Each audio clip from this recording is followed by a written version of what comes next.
ကိုလက်ရှိလုပ်နေတဲ့အလုပ်ကိုစိတ်ကုန်နေတယ်ဆိုလို့ရှိရင်ဝန်ထမ်းတွေနဲ့ကျွန်တော်တို့လုံမလုပ်ချင်တော့ဘူးစိတ်ညစ်တယ်ဆိုလို့ရှိရင်ကိုအလုပ်ကသူများအားကိုးပြီးတော့မှပဲလဲပတ်နေရတဲ့အလုပ်ဆိုလို့ရှိရင်ကျွန်တော်တို့အနေနဲ့ဇီဝစုံငယ်မှုမြေလုပ်ငန်းကိုလုပ်ကင်ပါလို့အကြံပြုချင်ပါတယ်ကျွန်တော်အသက်ကြီးလာတဲ့အခါမိခိုးဖို့လုပ်ငန်းတစ်ခုလိုအပ်နေတယ်လို့ကိုတွေးထားတယ်ဆိုလို့ရှိရင်အဲ့ဒီလုပ်ငန်းအရန်တစ်တော်တဲ့လုပ်ငန်းပါတချို့ကကိုယ့်နေရာတွေမှာရက်ပေါ်နေလျက်နဲ့ဒီလုပ်ငန်းကိုလောက်ရကောင်းမှမသိကြဘူးတချို့လက်ကြတော့လဲဂယုမဆိုင်မိကြပါဘူးလူတိုင်းအောင်မြင်အောင်လုပ်လို့ရတဲ့လုပ်ငန်းဆိုတာမျိုးကတော့မရှိပါဘူးဒါပေမဲ့အောင်မြင်အောင်အားထုတ်ရတဲ့လုပ်ငန်းလေးနဲ့ရှင်ရင်တော့သူကအရန်ဝန်ပေါ်တဲ့လုပ်ငန်းမျိုးစားပါ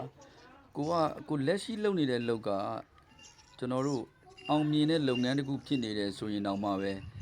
ကျွန်တော်တို့လုပ်နေတဲ့အလုပ်ကိုကြံတဲ့လူတွေကြံတဲ့ကိုသားသမီးတွေလက်ကြရင်လုပ်လို့ရှိရင်ကိုပင်ပန်းခံနိုင်တယ်လို့ပင်ပန်းခံနိုင်မှကိုလုပ်တယ်လို့လုပ်နိုင်မှအဲ့ဒီလက်ရှိလုပ်ငန်းဆက်လက်ပြီးတော့အောင်မြင်မှာဖြစ်ပါတယ်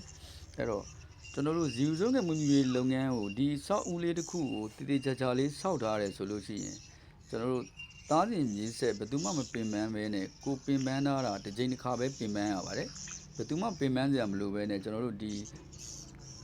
ဝင်ငွေရတဲ့လုပ်ငန်းလေးတစ်ခုကိုပုံမှန်မိသားစုထဲမှာရရှိနေမှာဖြစ်ပါတယ်ပြီးတော့ကျွန်တော်တို့နောက်တစ်ခုပြောစရာရှိတာကိုသားသမီးတွေကိုနှစ်30လောက်မွေးနေတယ်ဆိုရင်တော့မှာတစ်တဲလုံးနေဖို့ဆိုတာမသေးကြပါဘူးပြလိုက်ခဲ့ရုံငက်မွေးတဲ့လုပ်ငန်းကိုအဲ့ငက်ကလေးကိုကျွန်တော်တို့3နှစ်လောက်တာပဲမွေးကြည့်ပါကျွန်တော်တို့စီမှာတစ်တဲလုံးနေပါတယ်ဒီလုပ်ငန်းကကျွန်တော်တို့အရင်းနှီးကုန်ကြများတယ်ဆိုပေမဲ့လည်းတစ်ချိန်တစ်ခါပဲကုန်တဲ့လုပ်ငန်းမျိုးစားဖြစ်ပါတယ်ဒါပေမဲ့